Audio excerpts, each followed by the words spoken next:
My hilarious journey from Lagos back to Akwa Ibom.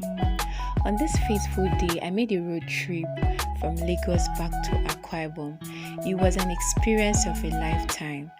Some parts of the journey went smoothly, while others went rough. All of this and many more we're going to be discussing in this video. I sat for hours in the vehicle and started developing swollen feet. Stay tuned for the rest of the video.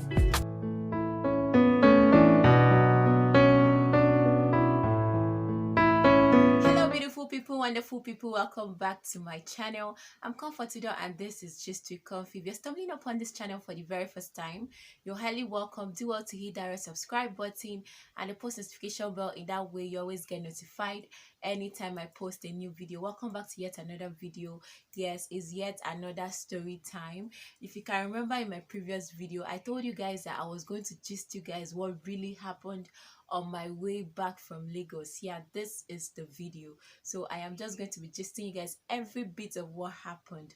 So it's high time you take your popcorn, take your drink or your juice, any one you want to use. Just take it and sit down while we spill. So I'm just going to give you guys in details what actually happened.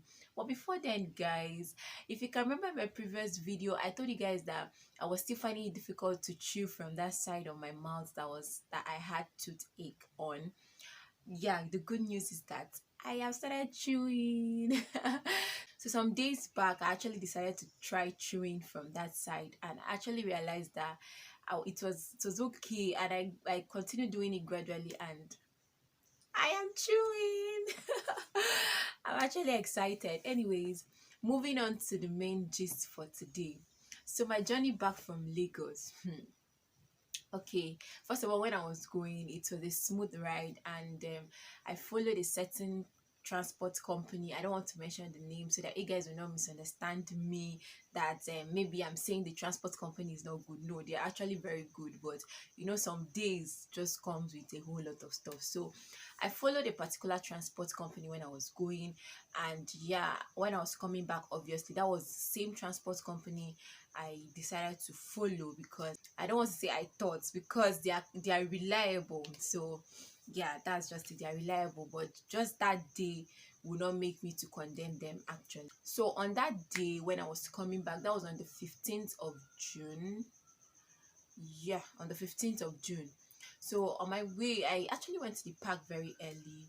I think around 5:30 I was already at the park, and then we boarded and we waited for more passengers to come, and then eventually we left there around past 10 in the morning.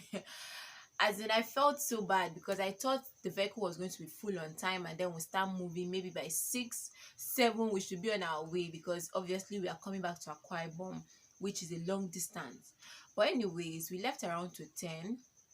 A whole lot happened before we left, which I don't want to go into details of talking about all of that. But on our way back, our driver was kind of very reckless. Yes, he was very reckless.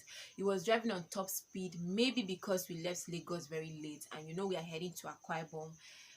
Lagos to Akwa Ibom is a very long journey, so I think maybe that was why he was speeding too much, and we tried to caution him, but he was still bent on going on top speed, and eventually we escaped accidents severally, but thankfully nothing happened to us. And then the last one was that he entered a gallop with force. You know, he was coming with speed, so he just entered the gallop with that speed, and then the tire busted.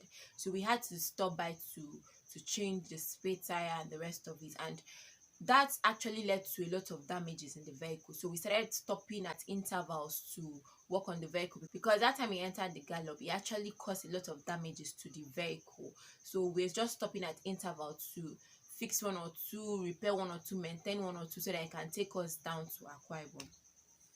So that made our journey, the speed he was actually using, that actually made our journey to be delayed, because at 6 p.m. we're still in Benin. Hi guys, so we are currently at Benin. This is 6:38 and we're in Benin. Hey God, guys, have you seen my face? My face is terrible. My face is terrible. Anyways, I just came out to update you guys about the move already, and yeah. So if you have actually been flying Lagos to Akwa Ibom, you know that if you're in Benin, if you're coming back to Akwa Ibom from Lagos and you are in Benin by 6, you are obviously not reaching your house that very day because the distance is very far. So by 6 we're in Benin, like 6 p.m. So we fixed the car and we continue moving. Around 11 p.m. we were in Bielsa. 11 p.m. 11:30 p.m. we're in Bielsa. So he tried to fix one or two again before we continue the journey. So as at past one, we stopped by again to fix the vehicle. Then immediately after fixing, we moved, and then we stopped at a checkpoint still in Bielsa. So the police officer started asking us for 100 naira. So our driver started explaining that, see, oh, we left Lagos since morning, and by this time the next day being 1 a.m. we are still in Bielsa and we're heading to Akwa Ibom. So he tried to explain to the police officer that he doesn't have any money on him anymore. He has already finished spending his money on repairs and the rest of it, which was actually true due to his recklessness. So he spent almost all the money fixing the vehicle at intervals. So the police officer was like, that one is his business. He needed money from him and the rest of it. So since our driver was not giving him money, he told us to park. So we parked now. So we started begging, but he wasn't listening. So we slept, all of us in the vehicle. Obviously, this was past one. We're exhausted. A journey that started since morning. Someone like me, I was already in the park by 5:30. So you understand what that means. I was already exhausted. And then I was having that toothache I was telling you guys. So the least thing on my mind was to be stressed again with police officers and the rest of it. So I slept, and a lot of other persons in the vehicle slept off. The driver himself slept. So we stayed there from that 1 a.m. till 3, past 3, almost to 4 a.m. And the mosquito that was biting us there was terrible, but we slept because we were very exhausted. You will not believe what woke me up, guys. As we were sleeping, I started perceiving something very choking. I was coughing from my sleep, and then I woke up. Lo and behold, this police officer was just standing by the window of the vehicle, and then he was spraying tear gas into the vehicle. God. When I opened my eye and sighted this, I was so heartbroken. I was coughing.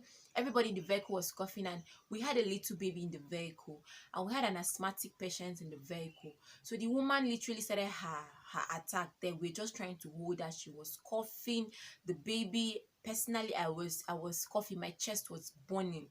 All of us in the vehicle started running out because it was just crazy. And then our faces started being pepperish. You get that pepperish sensation that comes with tear gas. Like, we were literally coughing up and down. We came out and we were like trying to tell the police officer, why will you be doing this to us? He started telling us that we the passengers should have begged the driver to give him 100 naira. So at this point, I was so heartbroken that a police officer would want to kill a human being because of 100 naira, because that could equally lead to somebody's death. How can you spray tear gas into the vehicle where people are sleeping? Like, from the sleep we woke up to inhale this thing, and it was so concentrated. It was terrible. He didn't even just spray small. He did it like he spread it very well so that it would pain us very well. It was very sad when I had to experience this. I've actually been hearing of police brutality and then the NSAS and the rest of it, but I've not experienced this kind of thing before. Like, I've not experienced being harassed by a police officer or being maltreated by a police officer, but this was actually the first time. I was so sad. Even the driver, I was just pitying him because the driver's one was that he went to his face and was just spraying it on his face, direct his eye and everything. So the thing was just so pepperish on his face and the rest of it. So after that, when he knew that we started shouting at the woman that was having asthma, she almost started developing her attack there. So he now told us that we should go, we should be going, we should be going. Can you imagine? Like, you've already spent our time since 1 a.m. up to 4 a.m. We're still just waiting there patiently, and the next thing was to wake us up with tear gas, and then all of a sudden you just told us to go. And there was nothing, like, there was just nothing we could do about it. It was so sad because you even started talking that we're just lucky that had it been, he would have just burned down. In my mind, I'm like, burn down? Burn what? What are you burning? You want to burn down the vehicle because of 100 naira? Like, I was so shocked. Like, it was even still forming. And the worst part was that He was actually wearing this their police jersey. He wasn't wearing the main uniform for me to be able to see his name or whatever on him. There was no form of identity on him when he was doing all of this. And then he was threatening with the gun that but even lucky or he would have burned down. Burned down what now? Well, it's not that deep. Like, I was so shocked. But anyways, I thought I was going to just come out to just you guys this because actually I was pained. I was seriously pained. And I'm just going to use this medium to speak to people out there that are in this kind of profession. If you're a police officer, if you're a nurse, if you're in fact any profession at all that you know you're not comfortable with, you know that you're not happy doing that job, please resign. Nobody is forcing you. If you know your salary cannot do you or your salary is not good enough, just resign. Don't stay there and be inflicting pain on people. I mentioned the nurses because sometimes you go to the hospital, you'll be seeing the nurses, they will just be behaving to patients as if they know you from somewhere or you did something wrong to them from somewhere, like kind of very rude.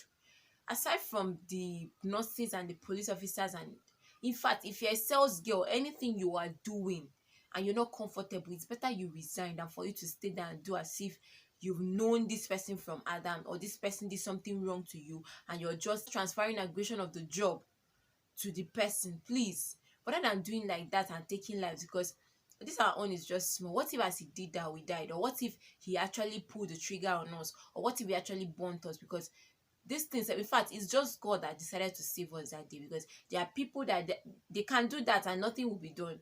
Yes, they will shout, this country they will shout one or two, then maybe top persons will just come and console with the family, and that is it. In fact, that's if the news will even get to top persons. If not, they just burn you or shoot you and then dispose of your body and nobody knows about it. So please, if you're a police officer or you're doing any job at all and you're not comfortable, resign. Go and rest in your house. Don't be there inflicting pains on people. Don't be there trying to be hostile to human beings. Please, we're not animals. Even if you're animals self, you treat them with respect because they have right to live too. So how much more humans? Why are you guys behaving as if we are just some bunch of idiots? No, please. Let's try and just stop all this nonsense. I did not, seriously, I was pained, but there was no way I could say anything because who am I talking to? I just feel you guys are the audience I have. So that's why I'm airing out my opinion. So if you're a police officer or you are into any profession and you are not comfortable with what you're doing, please resign. Please resign. Go and rest in your house. Maybe the salary they are paying you is not enough and you cannot continue with the job. Why are you wasting your energy? Why are you wasting your time? Please resign so that you'll be happy. Don't come and stand there and be doing as if you have any issue with somebody or somebody offended you and you just want to transfer aggression. Please go back to your house and rest. Don't come and kill us, please. We don't want to die before our time. Anyways, this is just why I decided to bring up this gist for you guys. And after that incident, I ended up reaching Akwa Ibom the next day, almost past 11 a.m., almost 12 a.m., almost 12 p.m.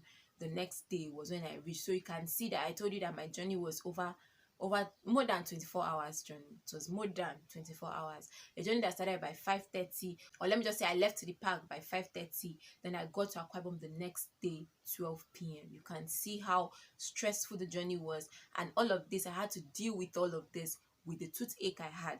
So the journey was just so terrible. So yeah, this was just this for this journey. I just came out to tell you guys what happened and then to air my opinion because I feel you guys are the audience that are listening to me. If you have any friend as a police officer, please advise the person. Just tell the person to resign. The person should not stay there and be doing anyhow. Please. They should not kill us. So anyways, this is just it for this video. I just decided to come out and tell you guys what happened. So if you enjoyed the story time, give it a massive thumbs up.